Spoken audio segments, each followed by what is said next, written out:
Hello, मैं हूं प्रदीप भास्कर, ऑलोपीडिया से।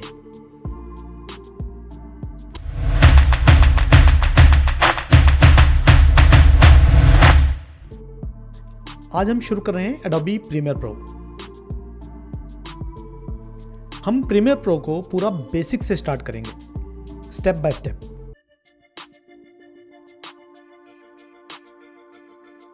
आई नो, स्टार्ट में सॉफ्टवेयर सीखना थोड़ा बोरिंग हो जाता है, इसलिए हम सारे कंसेप्ट को वन बाय वन कवर करेंगे। प्रैक्टिकली सीखेंगे तो इंटरेस्टिंग रहेगा। आज हम ये वीडियो बनाना सीखेंगे।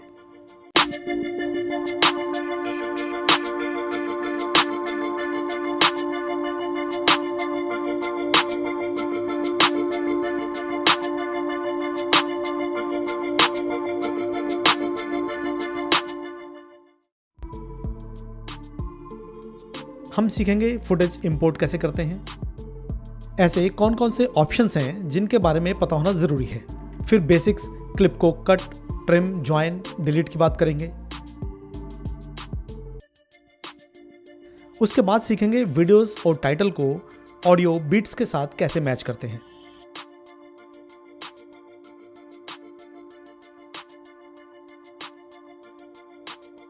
हम बात करेंगे की फ्रेम्स के बारे में और बात करेंगे एडजस्टमेंट लेयर, कलर इफेक्ट और बेसिक ट्रांजिशंस के बारे में। सबसे पहले यह समझना ज़रूरी है कि वीडियो एडिटिंग करना ही क्यों है। तो एग्जांपल के तौर पर, जैसे आप यह मेरी वीडियो देख रहे हैं, मीनवाइल मैंने बहुत सी मिस्टेक्स की होंगी, लेकिन वो मिस्टेक्स आप लोगों को नहीं दिखेंगी। बेसिक सी वीडियो एडिटिंग इसे कहते हैं कि जब हम वीडियो शूट करते हैं तो उसमें बहुत सी मिस्टेक्स होती हैं और उसके बाद एडिटिंग के टाइम पर हम उनसे गलतियां निकालकर अच्छे वाले पार्ट्स को जोड़कर वीडियो प्रेजेंट करते हैं, तो आपको पता भी नहीं चलता कि पीछे हमने कितनी मिस्टेक्स की हैं। जैसे अगर आप कोई मूवी देखते हैं तो उसमें बहुत से शॉर्टकट किए जाते हैं जिन्हें हम बिहाइंड द कैमरा में देखते रहते हैं। फाइनली बहुत से रिटेक के बाद सीन फाइनल होता है। यह मूवीज़ में बहुत आम सी बात है।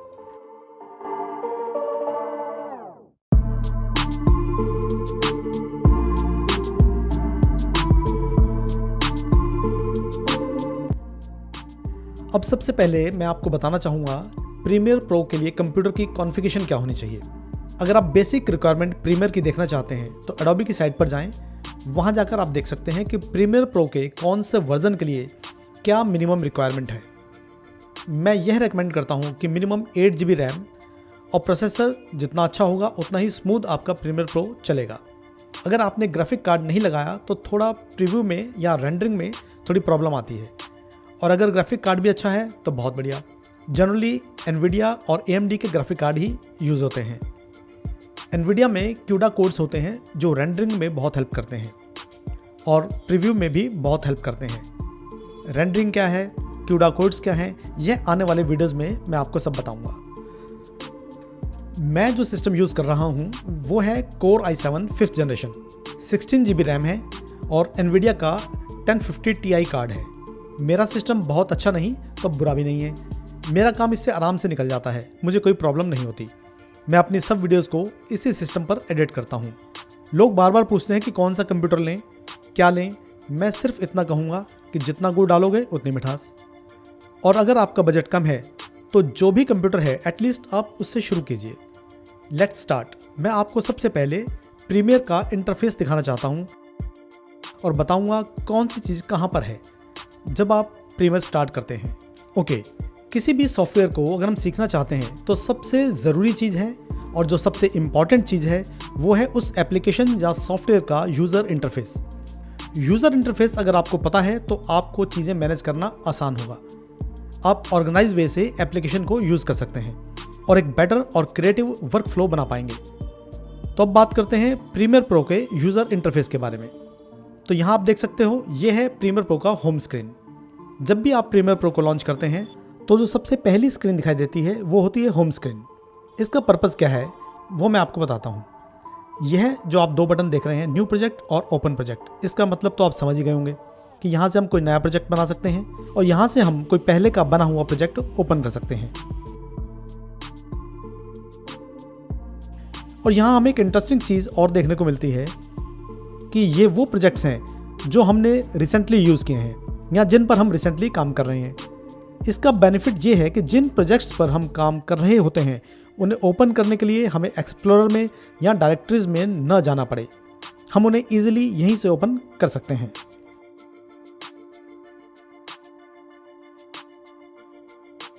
जैसा मैंने शुरू में कहा था कि हम एक वीडियो बनाएंगे, हम शुरू करते हैं एक नए प्रोजेक्ट के साथ। Click new project. जैसे ही हम न्यू प्रोजेक्ट पर क्लिक करते हैं तो ये स्क्रीन हमारे सामने आती है। सबसे पहले हम देते हैं अपने प्रोजेक्ट का नाम कुछ भी हो सकता है, कोई इशू नहीं है। तो हम नाम देते हैं प्रीमियर इन 1 आवर।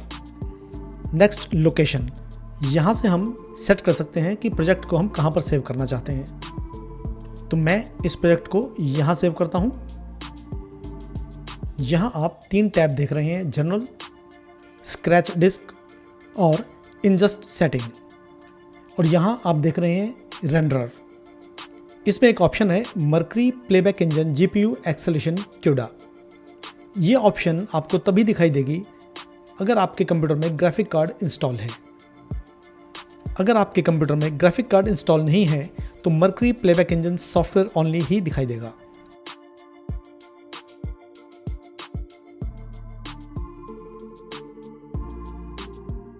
नेक्स्ट है वीडियो।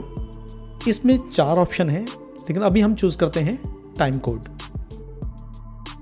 नेक्स्ट है स्क्रैच डिस्क। यहां हमें कुछ चेंज नहीं करना है। प्रीमियर जो भी फाइल सेव करता है ये उनकी डिफ़ॉल्ट लोकेशन है। इन्हें चेंज करने की ज़रूरत तब तक नहीं होती जब तक हमारे पास डिस्क स्पेस इनफ है। यहाँ अगर आपको डिस्क स्पेस बहुत कम दिखाई देता है, उस कंडीशन में हम यहाँ पर उसकी लोकेशन चेंज कर सकते हैं और यहाँ कुछ चेंज करने की ज़रूरत नहीं है। अभी यार बाकी की सेटिंग्स कुछ इंपॉर्टेंट नहीं है। मैं क्लिक करता हूँ ओके पर। ओके करते ही ये स्क्रीन आपके सामने होगी। इसे कहते हैं वर्क स्पेस। बेसिकली ऑप्शंस का लेआउट। हर काम के लिए एक अलग वर्क स्पेस है जिससे हमें वो काम करने में हेल्प होगी। जैसे कि आपको एडिटिंग वर्क स्पेस में सिर्फ एडिटिंग वाले ऑप्शन ही मिलेंगे। एडिटिंग लेआउट में आपको कलर ग्रेडिंग के ऑप्शन नहीं मिलेंगे, क्योंकि कलर ग्रेडिंग की अपनी एक अलग वर्क स्पेस है। ऐसे ही ऑडियो की अलग है, ग्राफिक्स की अलग है। फिलहाल हम एडिटिंग वर्क स्पेस सेलेक्ट करेंगे ऊपर से, और यह आ गया एडिटिंग वर्क स्पेस का लेआउट। अगर आपको कोई वर्क स्पेस नहीं दिख रहा तो आप यहाँ जाएंगे विंडोज़ में, वर्क स्पेसेस में। यहाँ से आपको जो वर्क स्पेस चाहिए वो यहाँ मिल जाएगा। जहाँ मैं अभी क्लिक कर रहा हूँ इन्हें कहते हैं पैनल्स, यानी कि वर्क स्पेस के ऑप्शंस।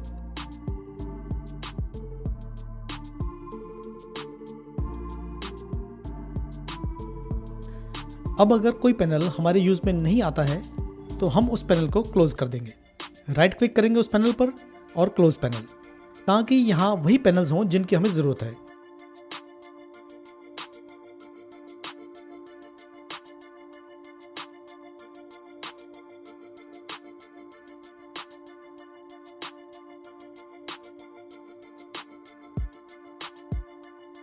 अब अगर कोई पैनल वापस चाहिए जो हमारी वर्क स्पेस में नहीं है तो हम जाएंगे विंडोज़ में और इस लिस्ट में से सेलेक्ट कर सकते हैं वो पैनल। अब एडिटिंग के लिए फुटेज इंपोर्ट करते हैं। हम आएंगे अपने प्रोजेक्ट पैनल में और यहाँ लिखा है इंपोर्ट मीडिया टू स्टार्ट। हम कई तरह से मीडिया को इंपोर्ट कर सकते हैं, जैसे यहाँ पर राइट क्लिक किया, देन इंपोर्ट, और यहाँ से हम फुटेज सेलेक्ट कर सकते हैं। दूसरा तरीका है यहाँ पर डबल क्लिक किया, देन हम यहाँ से सेलेक्ट कर सकते हैं। और ये तीसरा तरीका है ड्रैग एंड ड्रॉप। हमें जो भी क्लिप या फुटेज चाहिए हम उसे यहाँ से ड्रैग और ड्रॉप कर सकते हैं। आपने देखा हम कई तरह से फुटेज को इंपोर्ट कर सकते हैं अपने प्रोजेक्ट में। क्लिक करेंगे देन ड्रैग एंड ड्रॉप, तो ये क्लिप्स हमारे प्रोजेक्ट में इंपोर्ट हो चुकी हैं। ये न्यूजीलैंड की क्लिप्स हैं, बाय द वे मैंने ही शूट की हैं अपने फ़ोन से। लास्ट ईयर जब मैं न्यूजीलैंड गया था तब की हैं ये वीडियो देखना और मुझे बताना कैसी लगी। तो यार इन क्लिप्स को ना पहले ऑर्गेनाइज करते हैं, बाहर इस तरह से गंद नहीं फैलाएंगे। तो यहाँ नीचे आएंगे हम और न्यू बिन वाले बटन पर क्लिक करते हैं। इसका नाम हम रख देते हैं वीडियोज़ और ये एक फोल्डर बन जाएगा। अब कंट्रोल प्रेस करेंगे और एक एक करके इन वीडियोस को सेलेक्ट करते हैं और उठाकर इस फोल्डर में डाल देंगे। हम अपने फोल्डर का व्यू यहाँ से चेंज कर सकते हैं, थंबनेल या लिस्ट, जैसा तुम्हें कंफर्टेबल लगे उसे चूज कर सकते हैं।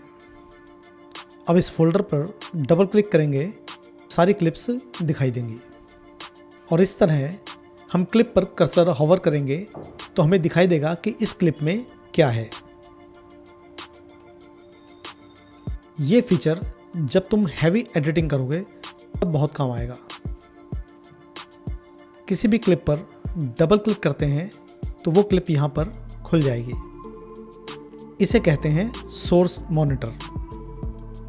कहते हैं एडिटिंग यहीं से शुरू होती है। इस ब्लू पॉइंटर को होल्ड एंड ड्रैग करेंगे तो पता चलेगा इस क्लिप में क्या है। तो हम ये मान लेते हैं कि इस क्लिप का शुरू का कुछ पार्ट बेकार सा है जो हमें नहीं चाहिए। अब हम पॉइंटर को उस पॉइंट पर ले आएंगे जहां से हमें क्लिप स्टार्ट करनी है। तो हम इस बटन मार्क इन पर क्लिक करते हैं। शॉर्टकट की आई है। अब ये हमारा स्टार्टिंग पॉइंट क्रिएट हो गया है। मान लेते हैं कि हमें क्लिप एंड तक भी नहीं चाहिए, जहाँ तक भी चाहिए उस पॉइंट तक हम पॉइंटर को ले आते हैं और अब क्लिक करेंगे इस बटन पर मार्क आउट। शॉर्टकट की ओ है। अब क्लिप का वो पोर्शन जो हमें चाहिए वो हाईलाइट हो जाएगा और अब इस क्लिप को सोर्स मॉनिटर से टाइमलाइन पर लेके आना है। क्लिप पर लेफ्ट माउस बटन से क्लिक करेंगे, होल्ड एंड ड्रैग करेंगे drop media to create sequence. तो एक सीक्वेंस क्रिएट हो जाएगी। अब स्पेस बार हिट करेंगे तो प्ले होना शुरू हो जाएगा। ऑब्वियसली उतना ही पार्ट जितना हमने यहाँ पर सेलेक्ट किया था सोर्स मॉनिटर में। अब बात करते हैं, अगर हमें सिर्फ वीडियो चाहिए, ऑडियो नहीं चाहिए, तब क्या करेंगे। मैं एक बार कंट्रोल Z करता हूँ तो तुम यहाँ पर ये बटन देख रहे हो, इस पर क्लिक करूँगा, होल्ड करूँगा एंड ड्रैग हेयर और यहाँ तुम देख सकते हो सिर्फ वीडियो टाइमलाइन पर आया है, ऑडियो नहीं है। मैं दोबारा से कंट्रोल Z करता हूँ। अब अगर मुझे सिर्फ ऑडियो चाहिए तो यहाँ आप ऑडियो वेव देख रहे हैं, इस पर मैं क्लिक करूँगा, ड्रैग एंड ड्रॉप करूँगा टाइमलाइन पर और इस तरह आप देख सकते हो कि ऑडियो ही टाइमलाइन पर आया है। अगेन मैं कंट्रोल Z करता हूँ, मुझे ऑडियो और वीडियो दोनों ही चाहिए। देन मैं क्लिक करूँगा, होल्ड करूँगा, ड्रैग एंड ड्रॉप करूँगा टाइमलाइन पर। इस तरह ऑडियो और वीडियो दोनों एक साथ आ जाते हैं। अब बात करते हैं इन चारों सेक्शंस के बारे में। ये है प्रोजेक्ट मॉनिटर। जैसे मैंने पहले बताया कि यहाँ पर हम इंपोर्ट करते हैं फुटेजेस यानी वीडियो क्लिप्स, ऑडियो, इमेजेस अपने प्रोजेक्ट के लिए। और ये है सोर्स मॉनिटर और यहाँ पर हम सेलेक्ट करते हैं कि हमें ऑडियो या वीडियो का कौन सा पार्ट चाहिए, जैसे अभी हमने अपने फुटेजेस के लिए किया। और ये प्रोसेस हम अपने ऑडियो और वीडियो दोनों के लिए कर सकते हैं। फिर उस क्लिप को हम अपने टाइमलाइन में ले आते हैं। ये हम अपने ऑडियो और वीडियो दोनों के लिए करेंगे जो हमारे प्रोजेक्ट के लिए चाहिए। और फिर एक एक करके सारे क्लिप्स को हम अपने टाइमलाइन में ले आएंगे और फिर यहाँ पर हम एडिटिंग करेंगे। जैसे हमें किसी भी ऑर्डर में हमारे क्लिप्स चाहिए, यानी उनको आगे पीछे करना, ट्रांजिशंस डालना, कलर ग्रेडिंग करना, ऑडियो डालना, सब कुछ हम यहाँ पर अपने टाइमलाइन पर करते हैं। और हम जो भी टाइमलाइन में करते हैं उसका एक प्रीव्यू प्रोग्राम मॉनिटर में दिखता है। और अब बात करते हैं आगे। V1, V2, V3 हमारे वीडियो ट्रैक्स हैं और A1, A2, A3 हमारे ऑडियो ट्रैक्स हैं। और ये ऑडियो ट्रैक में जो वेव फॉर्म दिखाई दे रही है, इससे पता चलता है कि हमारे वीडियो में ऑडियो भी है। यहाँ हमें क्लिप्स के बीच में गैप दिख रहा है। अब इसको जोड़ेंगे कैसे ज्वाइन करेंगे इन दोनों क्लिप्स को। सिंपल सा प्रोसेस है। जिस क्लिप को हम मूव करना चाहते हैं उसे सेलेक्ट करेंगे, देन होल्ड करते हुए उसे ड्रैग करेंगे और दूसरी क्लिप के साथ में ले आएंगे। यहाँ पर प्रीमियर खुद हेल्प करेगा हमें उस क्लिप को ज्वाइन करने के लिए। जैसे ही क्लिप दूसरी क्लिप के साथ में आती है तो यहाँ दिखाई देती है एक ब्लैक लाइन। इससे पता चलता है कि दोनों क्लिप ठीक से ज्वाइन हो गई हैं, उनके बीच में कोई गैप नहीं है, ना ही इनको ओवरराइड किया गया है। क्लिप ज्वाइन करते हुए ये जो ब्लैक लाइन है ये तभी दिखाई देती है अगर आपका ये मैग्नेट वाला बटन ऑन होगा, स्नैप इन टाइमलाइन। अगर ये ऑफ है तो ये ब्लैक लाइन नहीं दिखाई देगी। जब इसे ऑफ कर देते हैं तो ब्लैक लाइन दिखाई नहीं देगी। इस बटन को ऑफ कर दिया है। चलो देखते हैं अब क्या होगा। अब क्लिप ज्वाइन करने में काफ़ी मुश्किल होगी क्योंकि क्लिप अपने आप ज्वाइन नहीं होंगी। इसमें हो सकता है आप दूसरी क्लिप से पहली वाली क्लिप को कट कर दें या उसे ओवरराइट कर दें। इसलिए मेक श्योर कि आपका ये मैग्नेट वाला बटन ऑन होना चाहिए। इससे क्लिप ज्वाइन करने में बहुत आसानी होती है।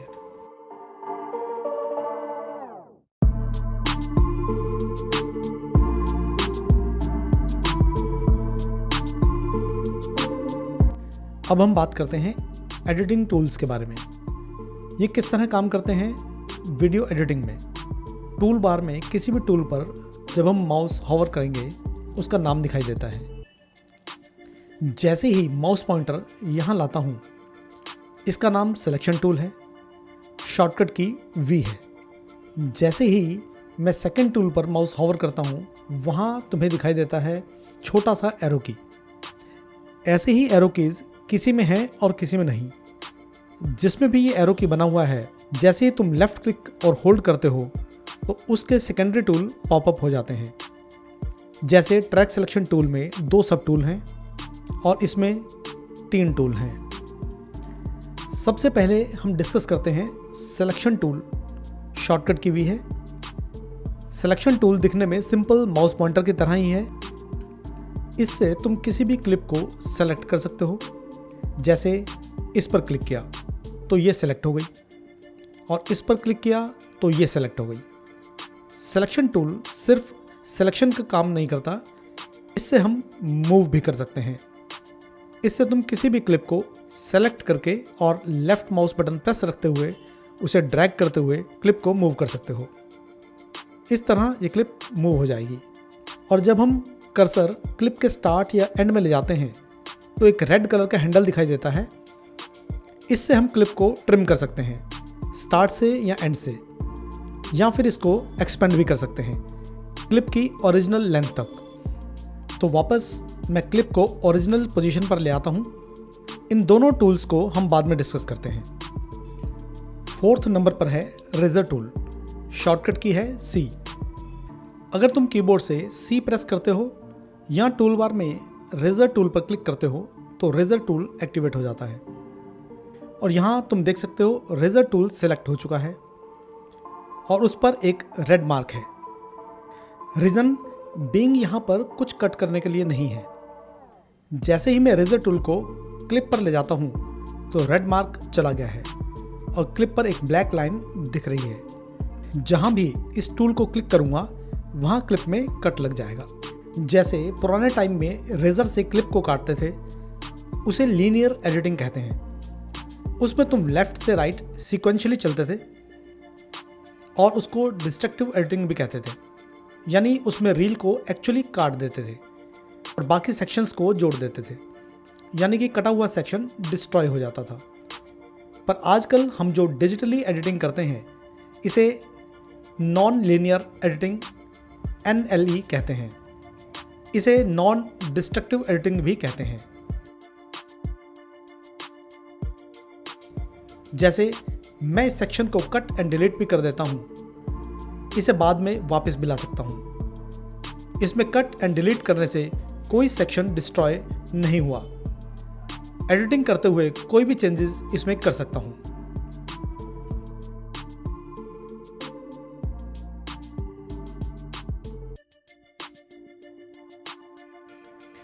रेज़र टूल से मैं कट लगा देता हूँ। अब कोई सेक्शन मैं डिलीट करना चाहता हूँ, इसके लिए मुझे सिलेक्शन टूल को पिक करना होगा। देन सेलेक्ट करूँगा उस सेक्शन को जिसे मैंने डिलीट करना है और कीबोर्ड से डिलीट की प्रेस करूँगा उस सेक्शन को डिलीट करने के लिए। ये था रेज़र टूल। बेसिकली तो हम इन दोनों टूल के हेल्प से एडिटिंग कर सकते हैं, कट एंड सिलेक्शन। बाकी के टूल्स तुम्हारे वर्कफ्लो को फास्ट यानी तेज करने के लिए हैं, क्योंकि हम ये भी चाहते हैं कि हमारा वर्कफ्लो फास्ट भी हो, इसलिए बाकी टूल्स भी हम डिस्कस करते हैं। सेकंड टूल है track select forward tool, shortcut की ए है। अगर माउस क्लिक करके रखते हैं तो उसमें एक और टूल भी दिखाई देता है, वो है track select backward tool, shortcut की है Shift+A। अभी हम सेलेक्ट करते हैं फॉरवर्ड टूल। अब यहाँ तुम्हें दिखाई देते हैं 2 एरो की। बेसिकली मैं टाइमलाइन पर कहीं भी क्लिक करता हूँ इस टूल से, उस पॉइंट से राइट साइड के सारे क्लिप सेलेक्ट हो जाएंगे। उसको मैं ड्रैग करूँगा तो सब एक साथ मूव हो जाएंगे। सिलेक्शन टूल और इसमें ये डिफरेंस है कि अगर मैं सिलेक्शन टूल से ऐसा करता तो एक बार में एक ही क्लिप सेलेक्ट होता और मूव करते हुए दूसरी क्लिप को ओवरराइड कर देता। अब मैं Ctrl+Z करता हूँ और अब मैं बैकवर्ड टूल सेलेक्ट करता हूँ। यहाँ तुम देखते हो कि एरो की बैक साइड की तरफ है। अब मैं जहाँ भी क्लिक करूँगा उससे लेफ्ट साइड की सारी क्लिप सेलेक्ट हो जाएंगी। ट्रैक सेलेक्ट का मतलब है कि ट्रैक पर जितनी भी क्लिप्स हैं वो एक साथ सेलेक्ट हो जाएंगी। अगर तुम फॉरवर्ड सेलेक्ट करते हो तो राइट साइड की, और अगर बैकवर्ड सेलेक्ट करते हो तो लेफ्ट साइड की, सारी क्लिप एक साथ सेलेक्ट हो जाएंगी। और सारी क्लिप्स को एक साथ डिलीट भी कर सकते हैं। मल्टीपल क्लिप्स सेलेक्ट करने का बहुत अच्छा टूल है ये। नेक्स्ट टूल, इसका नाम है रिपल एडिट टूल, शॉर्टकट की B है। मैं चाहता हूँ इस क्लिप का कुछ हिस्सा डिलीट करना। मैंने ड्रैग करते हुए कुछ हिस्सा डिलीट कर दिया। अब इस क्लिप को सेलेक्ट करते हुए मूव करते हुए पीछे वाली क्लिप के साथ अटैच करूँगा, बीच का गैप फिल करने के लिए। तो ये था एक तरीका, मैं Ctrl+Z करता हूँ। और दूसरा तरीका ये है कि मैं रेज़र के हेल्प से क्लिप को कट करूँ, देन सिलेक्शन टूल से क्लिप को सेलेक्ट करूँ और कीबोर्ड से डिलीट प्रेस कर उस पोर्शन को डिलीट कर दूँ। अब मैं सेलेक्ट करता हूँ रिपल टूल। जैसे ही मैं इसे सेलेक्ट करता हूँ कर्सर चेंज हो गया है, बट एक रेड मार्क के साथ, बिकॉज अभी ये एक्टिव नहीं है, क्योंकि ये टूल सिर्फ एंड पर काम करता है। अब मैं ड्रैग करूँगा और जहाँ तक क्लिप को काटना है वहाँ तक ड्रैग कर रिलीज़ कर दूँगा, तो ऑटोमेटिकली ये उस गैप को फिल कर देगा जो डिलीट होने पर बनता है। मैं एक बार दोबारा दिखाता हूँ। इस क्लिप को मैं यहाँ तक कट करना चाहता हूँ, सो मैं यहाँ तक ड्रैग कर छोड़ दूँगा। ऑटोमेटिकली बीच का हिस्सा अपने आप फिल हो जाएगा। इस तरीके से आप फॉरवर्ड ही नहीं बैकवर्ड क्लिप भी कट कर सकते हो। तो इस तरह रिपल एडिट टूल यूज़ होता है। और अब देखते हैं रोलिंग एडिट टूल, शॉर्टकट की N है। रोलिंग एडिट टूल भी एजेस पर ही काम करता है। इससे मैं फर्स्ट क्लिप को ड्रैग करता हूँ तो सेकंड क्लिप एक्सपेंड हो जाती है, यानी फर्स्ट क्लिप जितनी छोटी होगी सेकंड क्लिप उतनी ही एक्सपेंड होगी, यानी ड्यूरेशन में कोई चेंज नहीं आया, बट सेकंड क्लिप अपनी ओरिजिनल लेंथ तक ही एक्सपेंड होगी। इसी तरह हम सेकंड क्लिप को भी मूव कर सकते हैं। इससे सेकंड क्लिप का कुछ हिस्सा कट जाएगा और फर्स्ट क्लिप का हिस्सा रिवील होता जाएगा अपनी ओरिजिनल लेंथ तक। और इसमें थर्ड टूल है रेट स्ट्रेच टूल, शॉर्टकट की है R। बेसिकली इससे हम क्लिप की स्पीड कम कर सकते हैं। क्लिप को इस टूल से जितना स्ट्रेच करेंगे स्पीड उतनी ही कम होती जाएगी। और रेजर टूल हम ऑलरेडी डिस्कस कर चुके हैं। नेक्स्ट टूल है स्लिप टूल। हम चाहते हैं कि ड्यूरेशन सेम रहे, सिर्फ इस क्लिप का इन पॉइंट और आउट पॉइंट चेंज हो जाए। बेसिकली क्लिप का स्टार्टिंग पॉइंट जो होता है उसे इन पॉइंट कहते हैं और लास्ट वाले को आउट पॉइंट कहते हैं। हम चाहते हैं कि ये क्लिप इस फ्रेम से स्टार्ट हो बट सीक्वेंस का ड्यूरेशन चेंज ना हो और ये फुटेज इधर से रिवील हो जाए। और जो नेक्स्ट टूल है वो है स्लाइड टूल, शॉर्टकट की U है। स्लाइड टूल क्लिप के इन पॉइंट और आउट पॉइंट इंटैक्ट रखेगा, यानी चेंज नहीं करेगा, बल्कि पूरी क्लिप को स्लाइड कर देगा। आगे और पीछे की क्लिप के इन पॉइंट और आउट पॉइंट को चेंज कर देगा। यहाँ तुम देखो जो पीछे क्लिप थी उसे कट कर दिया और नेक्स्ट क्लिप को रिवील कर दिया। और यहाँ देखो सीक्वेंस का ड्यूरेशन सेम है, एक बार कंट्रोल Z करता हूँ और फिर देखते हैं दोबारा। ओके,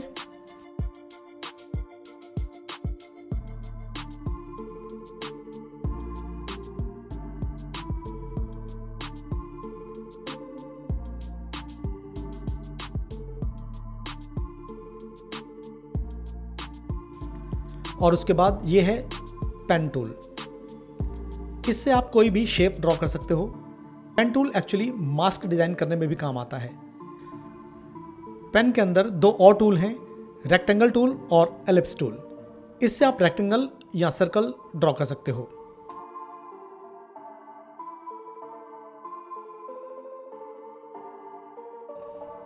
इसके बाद आता है हैंड टूल।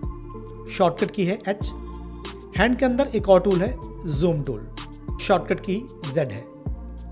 हैंड टूल से अभी यहाँ कुछ नहीं हो रहा बिकॉज ये अभी फिट टू स्क्रीन है।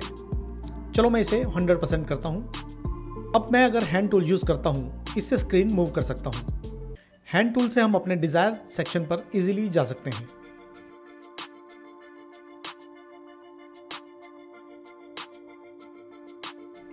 अब देखते हैं जूम टूल। शॉर्टकट की Z है। इसमें कुछ लोगों को ये कन्फ्यूज़न होती है कि जूम टूल से स्क्रीन जूम होती है, बट नो, इससे तुम टाइमलाइन को जूम कर सकते हो। टाइमलाइन को जूम करने के लिए हम यहाँ से भी इजीली जूम कर सकते हैं, इसके राइट हैंडल को ड्रैग करके, और इसे यहाँ से ड्रैग कर हम टाइमलाइन को मूव कर सकते हैं।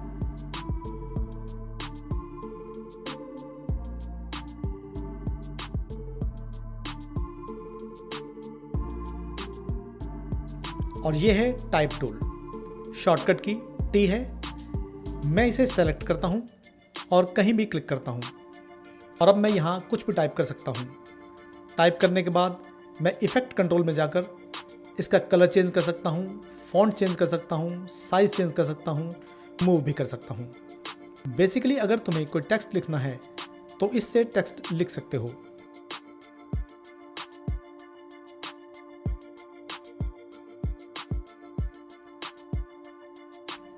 टाइप करने के बाद हम इसे सिलेक्शन टूल की हेल्प से मूव या रिसाइज भी कर सकते हैं। इसमें एक और टूल है वर्टिकल टाइप टूल। इसका शॉर्टकट नहीं है।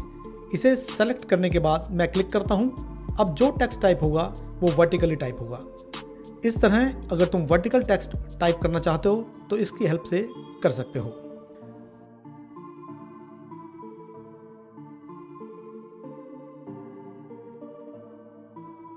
और ये जो बटन है ये है प्ले एंड स्टॉप बटन।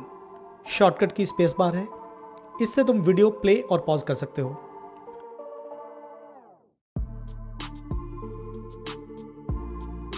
और ये है एक फ्रेम बैकवर्ड जाने के लिए, और ये एक फ्रेम फॉरवर्ड जाने के लिए, और ये सीक्वेंस के एंड में जाने के लिए, और ये सीक्वेंस के बिगनिंग में जाने के लिए, और ये है इन एंड आउट मार्क करने के लिए। यहाँ मैं इसे क्लिक करता हूँ तो मार्क इन हो जाएगा। शॉर्टकट की I है। अब मैं इसे क्लिक करता हूँ, मार्क आउट हो जाएगा। शॉर्टकट की O है। अब ये जो सिलेक्शन बन गया है इस सीक्वेंस का, जब मैं इसे एक्सपोर्ट करूँगा तो सीक्वेंस का यही पार्ट एक्सपोर्ट होगा।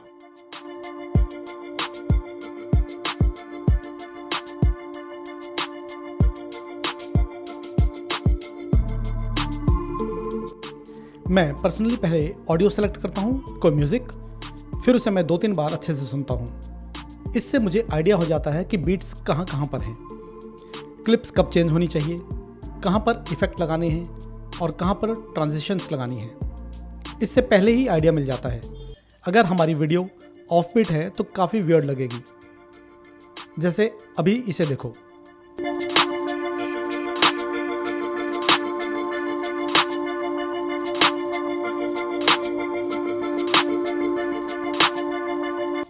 तो बीट के साथ सिंक करना बहुत ज़रूरी होता है। हाँ, कुछ केसेस में ठीक भी लगता है, पर बेटर होगा अगर हम सिंक करना सीख लेते हैं और ऑडियो इंपोर्ट करते हैं। ऑडियो इंपोर्ट करने के लिए हम आते हैं प्रोजेक्ट पैनल में और इंपोर्ट करते हैं ऑडियो। ऑडियो यूज़ करने से पहले यह देख लें कि कोई कॉपीराइट इशू ना हो। तुम YouTube ऑडियो लाइब्रेरी से कोई ऑडियो यूज़ कर सकते हो। तो अभी के लिए मैं क्लिप्स को डिलीट कर देता हूँ।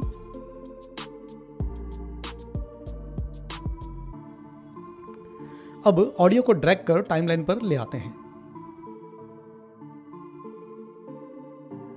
पहले ट्रैक को थोड़ा बड़ा कर लेते हैं और फिर एक बार सुनते हैं ऑडियो।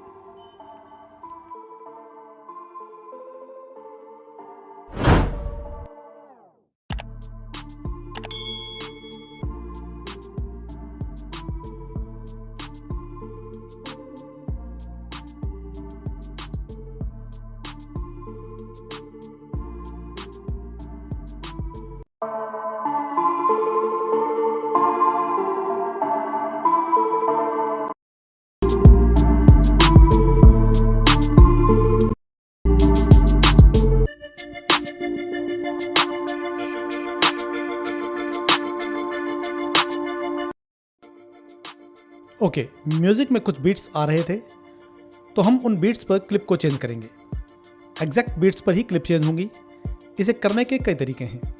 जैसे तुमने अभी म्यूज़िक सुना तो हमारे थॉट्स काफ़ी अलग अलग हो सकते हैं ऑब्वियसली, बट पर्सनली मुझे ऐसा ही करना है इस वीडियो के लिए।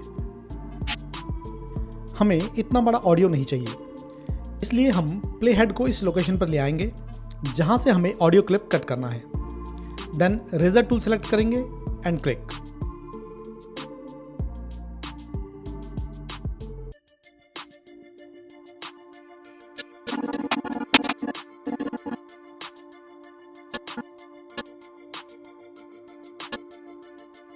अब सिलेक्शन टूल से अनवांटेड पार्ट को सेलेक्ट करेंगे और कीबोर्ड से डिलीट की प्रेस करेंगे।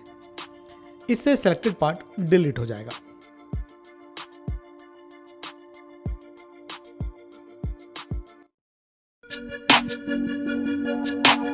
अब जहां से हमें क्लिप चेंज करनी थी वो मोमेंट आ गया है, तो हम उसके लिए मार्कर की हेल्प लेंगे।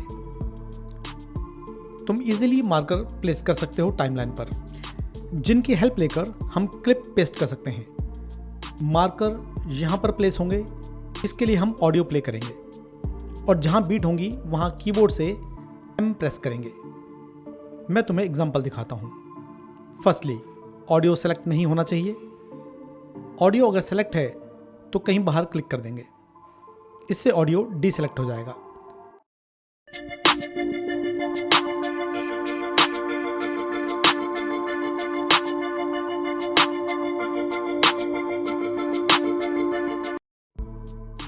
अभी तुम देख सकते हो मार्कर प्लेस हो गए हैं। मैं किसी भी मार्कर पर क्लिक करूंगा तो देखो प्ले हेड वहीं आ जाएगा। अब इनकी हेल्प से हम वीडियो प्लेस कर सकते हैं। ऑब्वियसली ये तो एग्जाम्पल था, इसलिए ठीक से प्लेस नहीं हुए मार्कर, तो पहले इन्हें डिलीट कर देते हैं। इसके लिए हम मार्कर पर राइट क्लिक करेंगे और क्लिक करेंगे क्लियर सिलेक्टेड मार्कर। यहाँ सेलेक्ट कर सकते हैं क्लियर ऑल मार्कर।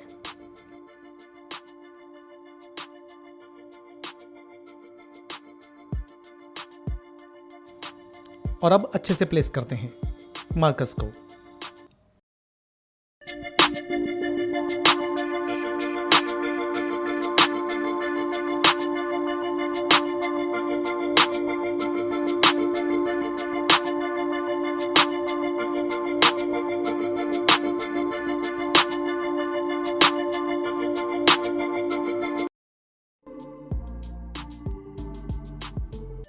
अब मार्कर अच्छे से प्लेस हो गए हैं।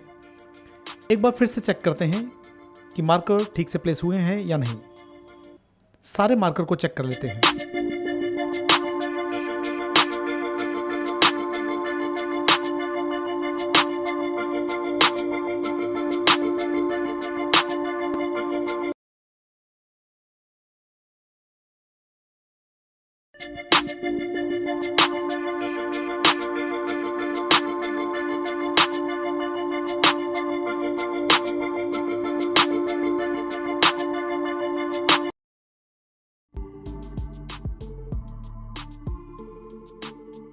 Okay, cool. ये थोड़ा सा ऑफ बीट है। टाइमलाइन को थोड़ा जूम करते हैं। अगर हम प्ले हेड को मूव करते हैं, इसे बाय द वे स्क्रबिंग कहते हैं। इससे आपको ऑडियो फ्रेम बाय फ्रेम सुनाई देगा। अगर आपको ये आवाज़ नहीं आ रही है तो डोंट वरी, तो आप यहाँ आइए, एडिट, प्रेफरेंसेस, देन ऑडियो,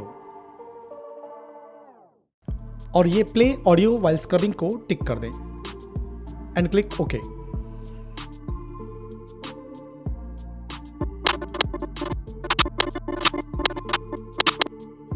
आप स्क्रबिंग लेफ्ट या राइट की से भी कर सकते हैं।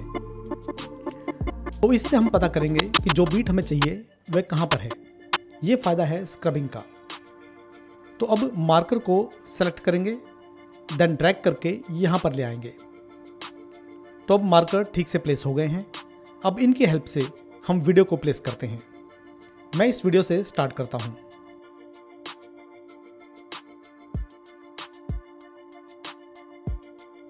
तो again start point and and point को सेलेक्ट करता हूँ।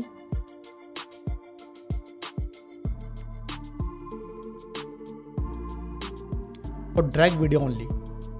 जब हम वीडियो को टाइमलाइन पर ड्रैग करेंगे तो एक ब्लैक लाइन मार्कर के साथ दिखती है। इसका मतलब वीडियो मार्कर के साथ अलाइन हो गया है।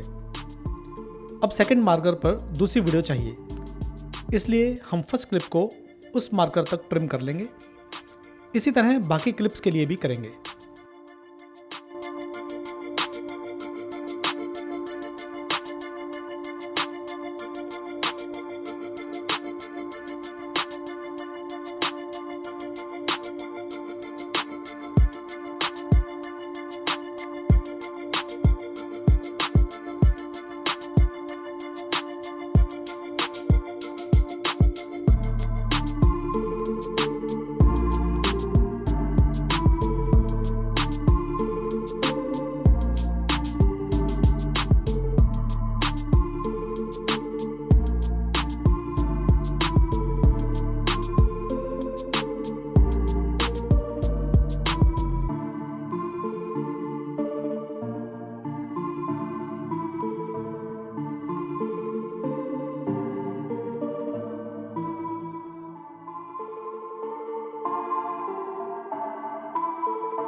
तो एक बार प्ले करते हैं।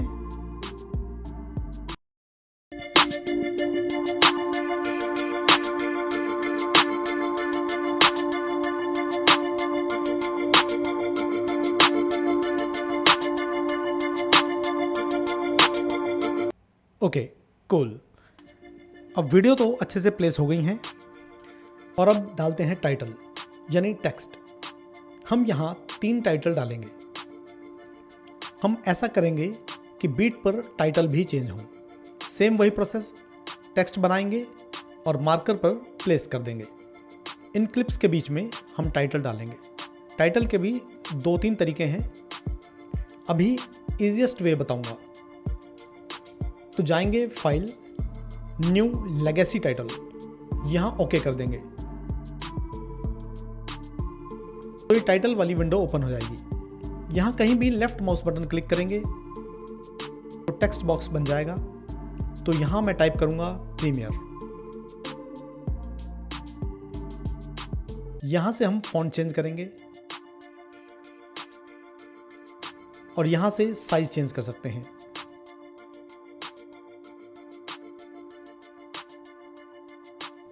और लेटर के बीच की स्पेसिंग, जिसे कर्निंग कहते हैं, यहाँ से चेंज करेंगे। अब टेक्स्ट को वर्टिकली और हॉरिजेंटली अलाइन करेंगे यहाँ से। अब इस विंडो को क्लोज कर देंगे। ये हमारा एक टाइटल क्रिएट हो गया। अब टाइटल को सेलेक्ट करेंगे, देन होल्ड एंड ड्रैग करके टाइमलाइन पर ले आएंगे मार्कर पॉइंट पर। हम इसे दूसरे वीडियो ट्रैक में प्लेस करेंगे। अब इसे इस मार्कर पॉइंट तक ट्रिम कर देंगे बिकॉज यहाँ पर दूसरा टाइटल आएगा। तो अब बनाते हैं दूसरा टाइटल। तो वापस लेगेसी टाइटल में जाने की ज़रूरत नहीं, बस ये स्टेप फॉलो करेंगे। पहले टाइटल को सेलेक्ट कर लिया, अब कीबोर्ड से ऑल्ट प्रेस रखेंगे। अब उसी टाइटल को होल्ड एंड ड्रैग करते हुए उसे आगे ले जाएंगे। पहले माउस लेफ्ट बटन रिलीज कर देंगे और अब ऑल्ट को भी रिलीज कर देंगे। That's it. तो अब यही स्टेप यूज़ करते हैं। Press alt, left mouse click, drag करेंगे, पहले माउस का बटन रिलीज करेंगे, देन रिलीज द ऑल्ट। तो इस तरह टाइटल का डुप्लीकेट बन जाएगा। अब नए टाइटल पर डबल क्लिक करेंगे तो वही लेगेसी विंडो टाइटल ओपन हो जाएगी। अगेन सेम स्टेप्स, यहाँ मैं प्रीमियर की जगह लिखूंगा प्रो। साइज एंड पोजीशनिंग थोड़ी चेंज करूंगा।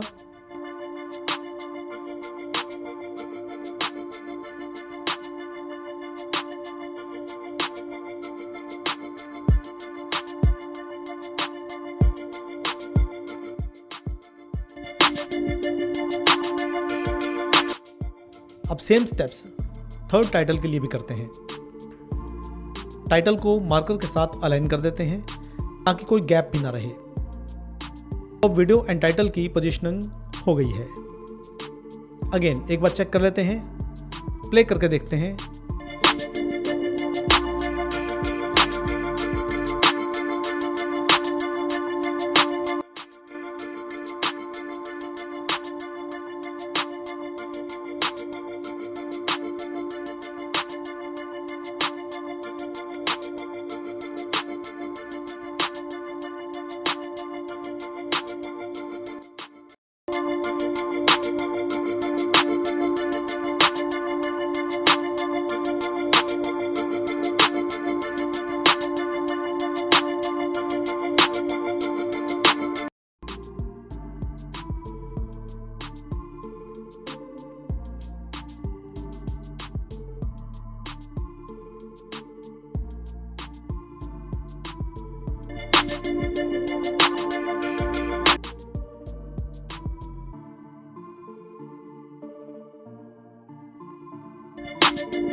अब बात करते हैं ट्रांजिशन की।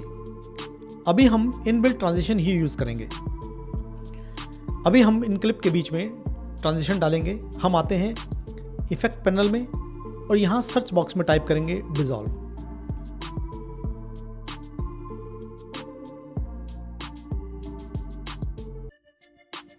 आएंगे वीडियो ट्रांजिशन डिसॉल्व और सेलेक्ट करेंगे डिप टू ब्लैक। अब इसे क्लिक एंड ड्रैग करेंगे और क्लिप्स के इंटरसेप्शन पर प्लेस कर देंगे। प्ले करके देखते हैं तो ये इफेक्ट आएगा। अगर आपको ट्रांजिशन का ड्यूरेशन कम ज़्यादा करना है तो बिल्कुल सिंपल है। पहले ट्रांजिशन को सिलेक्ट करेंगे, फिर ट्रांजिशन के एंड तक जाएंगे और अब कर्सर चेंज हो जाएगा। इसे क्लिक एंड ड्रैग करेंगे और कम कर देंगे।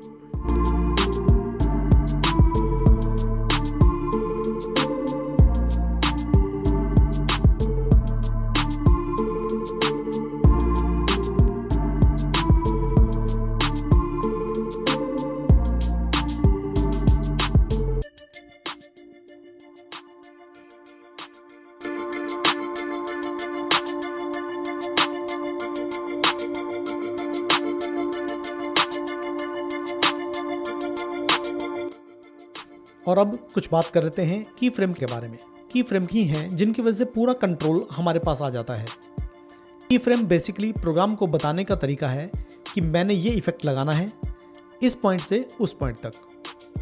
अभी की फ्रेम की हेल्प से जूम इन इफेक्ट लगाते हैं इस क्लिप पर। क्लिप को सेलेक्ट करेंगे और आएंगे इफेक्ट कंट्रोल पैनल में।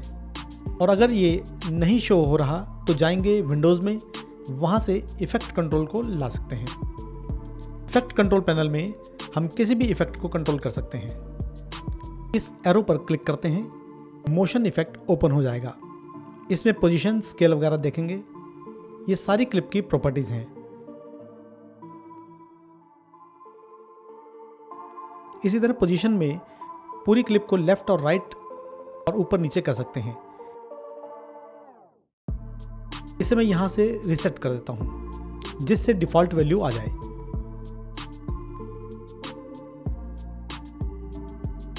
जैसे मैं स्केलिंग को ड्रैग करता हूँ राइट और लेफ्ट तो जूम इन और जूम आउट होगा।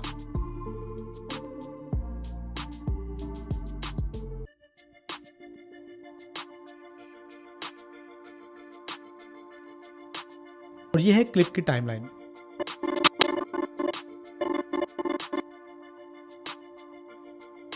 ये जो नीचे है ये तो यूनिवर्सल टाइमलाइन है, और ये एक पर्टिकुलर क्लिप की टाइमलाइन है। प्ले हेड को बिगनिंग में ले जाएंगे। जूम इन करने के लिए हमें स्केल बढ़ानी होगी। ये ऑटोमेटिक कैसे होगी? की फ्रेम की हेल्प से। यहाँ देखें एक स्टॉप वॉच है, तो यहाँ भी स्टॉप वॉच है।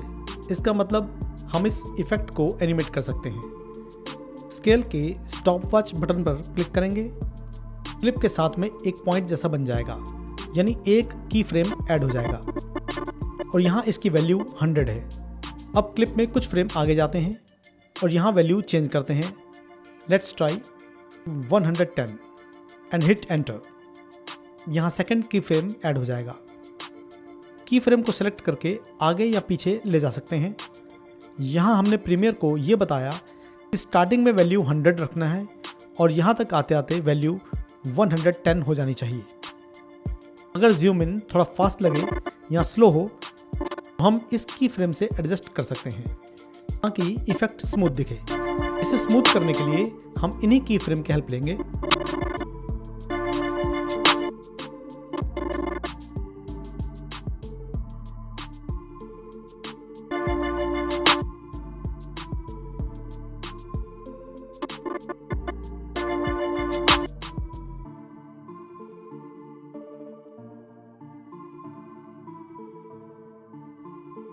और यहाँ देखोगे गो टू नेक्स्ट की फ्रेम पर क्लिक करते हैं, हमारा प्ले हेड नेक्स्ट की फ्रेम पर आ जाएगा।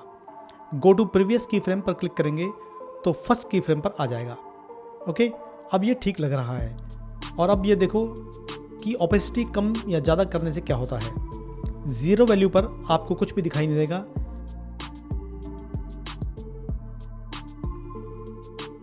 और 100% पर फुल दिखाई देगा।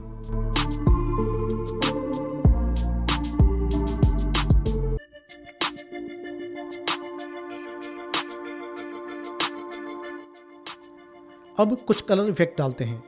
बहुत सिंपल बेसिक ही यूज़ करेंगे। अभी सिर्फ कंसेप्ट समझ लेते हैं। कलर इफेक्ट ऐड करने के लिए अगेन हम आएंगे इफेक्ट पैनल में।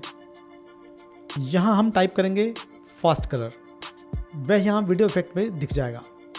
फास्ट कलर करेक्टर, इसे हम इस क्लिप पर ड्रैग एंड ड्रॉप कर देंगे। अब जैसे ही हमने इसे ऐड किया वो इफेक्ट इस क्लिप के इफेक्ट कंट्रोल में आ जाएगा। पर जब भी कोई इफेक्ट ऐड करते हैं वो यहाँ इफेक्ट कंट्रोल में दिख जाता है। तो ये एक कलर व्हील है यहाँ पर। अब इसे सेंटर में क्लिक एंड होल्ड करके जिस भी कलर के सामने ले जाएंगे वही कलर क्लिप पर ऐड हो जाएगा, और सेंटर से जितना दूर ले जाएंगे उसकी इंटेंसिटी उतनी ज़्यादा होगी। हम सटल रखेंगे, थोड़ा सा ही ऐड करेंगे जस्ट फॉर एक्सपेरिमेंट।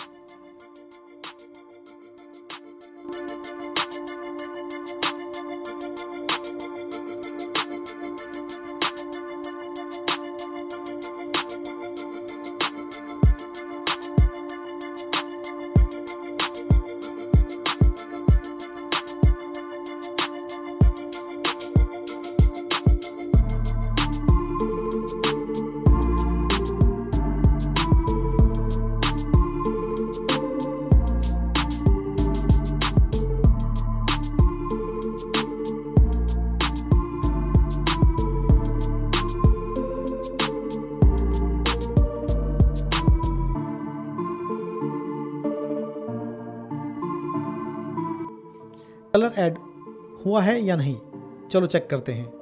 यहाँ पर ये बटन है, इसे हम ऑन और ऑफ कर सकते हैं। ऑफ करने पर क्लिप पहले कैसी थी और ऑन करने पर इफेक्ट के बाद कैसी है हम देख सकते हैं। वैसे तो यहाँ बहुत से ऑप्शन हैं, इन्हें आप खुद से क्लिप के अकॉर्डिंग एक्सपेरिमेंट कर सकते हो। अब हमने ये कलर इफेक्ट इस क्लिप पर डाला है। व्हाट इफ हम इसे बाकी सब क्लिप्स पर भी डालना चाहते हैं। अब जैसे सेम इफेक्ट मुझे इस क्लिप पर भी चाहिए, मैं जाऊंगा इफेक्ट कंट्रोल में, इफेक्ट पर राइट क्लिक करूंगा, देन कॉपी।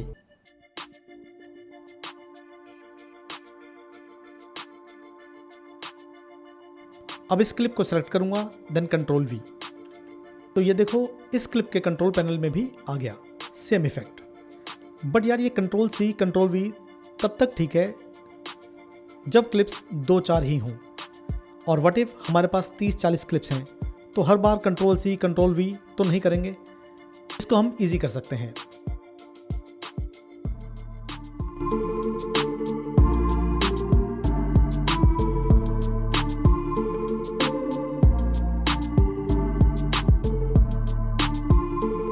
थ्रू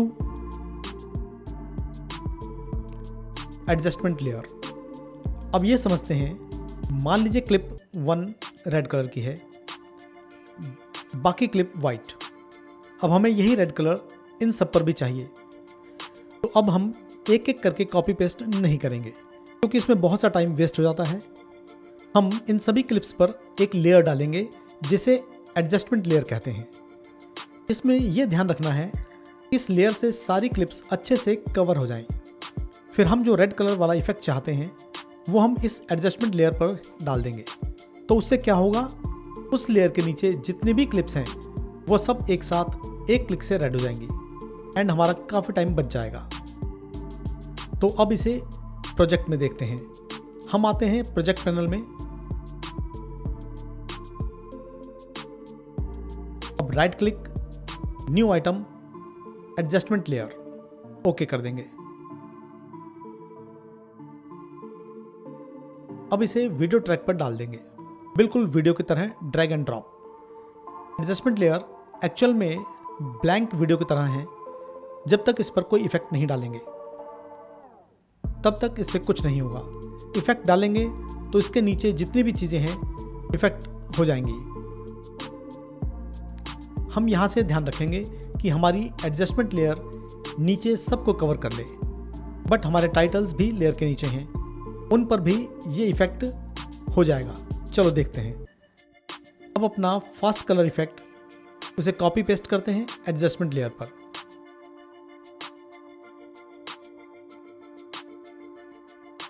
और अब हमारा कलर इफेक्ट एडजस्टमेंट लेयर पर आ गया है और ऑटोमेटिकली नीचे सब पर भी।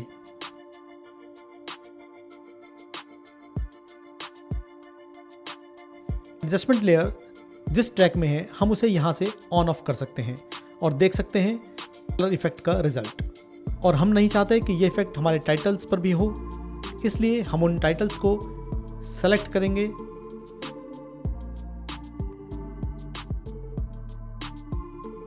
और एडजस्टमेंट लेयर के ऊपर ले जाएंगे। इससे हमारे टाइटल्स पर कलर का कोई इफेक्ट नहीं आएगा।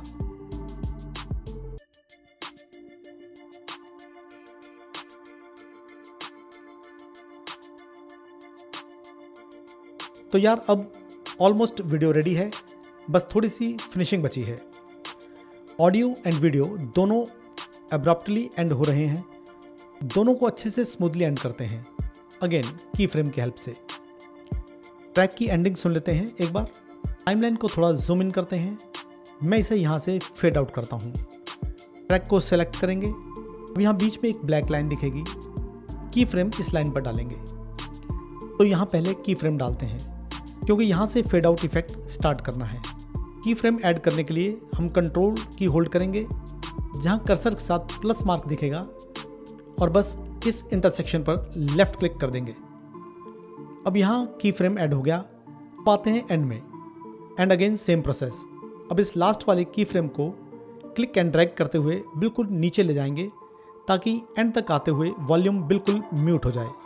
इससे एक स्मूथ एंडिंग मिलेगी। प्ले करके देखते हैं। अगर हम स्टार्टिंग पॉइंट चेंज करना चाहते हैं तो इस की फ्रेम को क्लिक एंड ड्रैग करते हुए आगे या पीछे कर सकते हैं। Okay cool.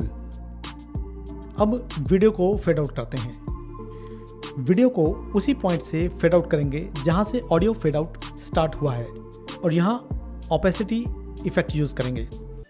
तो इस क्लिप को सेलेक्ट करेंगे, आएंगे इसके इफेक्ट कंट्रोल में, इस पॉइंट पर एक की फ्रेम ऐड करेंगे और ऑपेसिटी रखेंगे 100।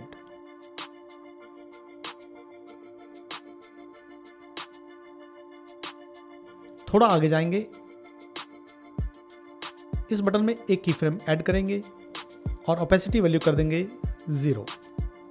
अब इस की फ्रेम को सेलेक्ट एंड ड्रैग करते हुए क्लिप के एंड में ले जाएंगे। It's cool.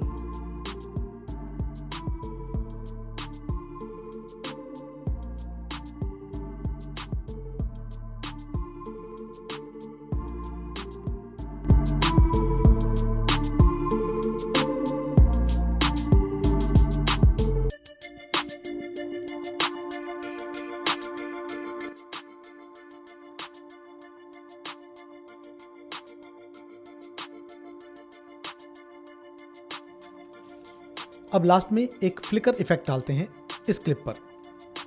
बीट सर्च करेंगे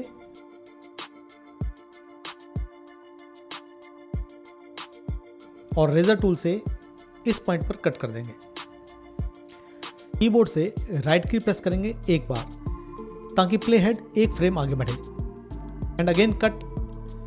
ऐसा करते रहेंगे अपने डिजायर्ड रिजल्ट तक।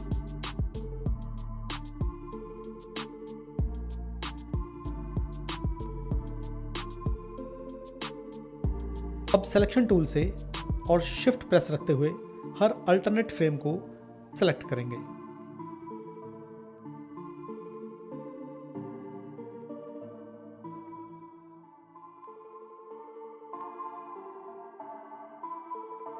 और डिलीट करेंगे और ये जो एम्प्टी स्पेस होगी वो ब्लैक स्क्रीन लाएगी, उससे फ्लिकर इफेक्ट होगा।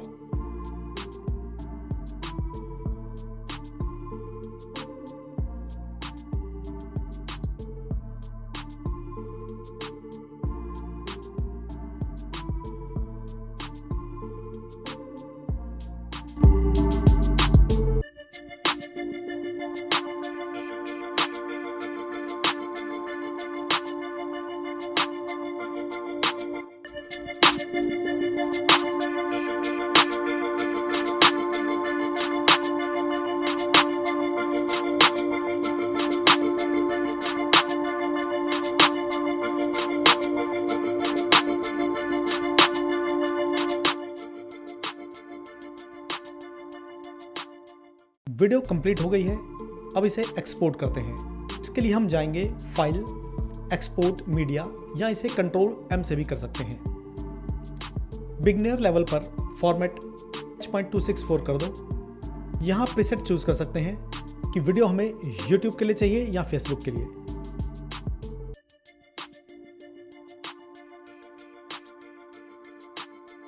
हम इसे अभी मैच सोर्स हाई बिटरेट पर ही छोड़ देते हैं। आउटपुट नेम पर क्लिक करते हैं। यहाँ हम वीडियो का नाम और लोकेशन सेट कर सकते हैं।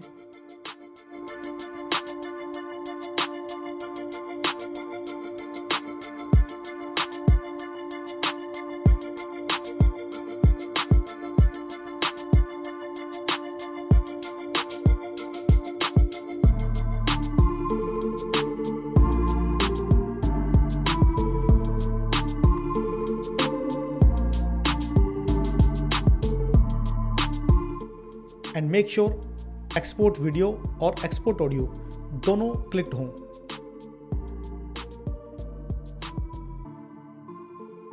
एंड ये ऑप्शन अभी के लिए एडवांस हैं।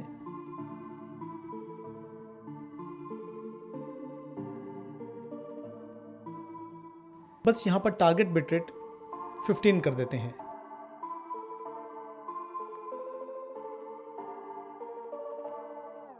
यूज मैक्सिमम रेंडर क्वालिटी कर दो एंड बस क्लिक ऑन एक्सपोर्ट। अब हमारे बेसिक कवर्ड हैं। अब हम एडवांस कंसेप्ट भी समझ सकते हैं। आने वाले ट्यूटोरियल्स में हम ट्रांजिशंस को खुद क्रिएट करेंगे, कलर ग्रेडिंग, लाइव एडिटिंग। ये काफ़ी इंटरेस्टिंग एपिसोड होंगे जहां मैं पूरा वीडियोस स्क्रैच से बनाऊंगा। और हम प्रीमियर प्रो ही नहीं, after effect, Lightroom and Photoshop की बात भी करेंगे। और ये चैनल सिर्फ वीडियो एंड फोटो एडिटिंग के लिए नहीं है, और भी बहुत से कंटेंट के बारे में भी है। मेक श्योर आप सब्सक्राइब करें ताकि आने वाले दिनों में कोई भी कंटेंट मिस ना हो। एंड अगर कोई भी डाउट है तो please comment me and I will try my best to resolve your query. So thanks for watching, stay safe, stay happy, and I will see you in the next video. Bye.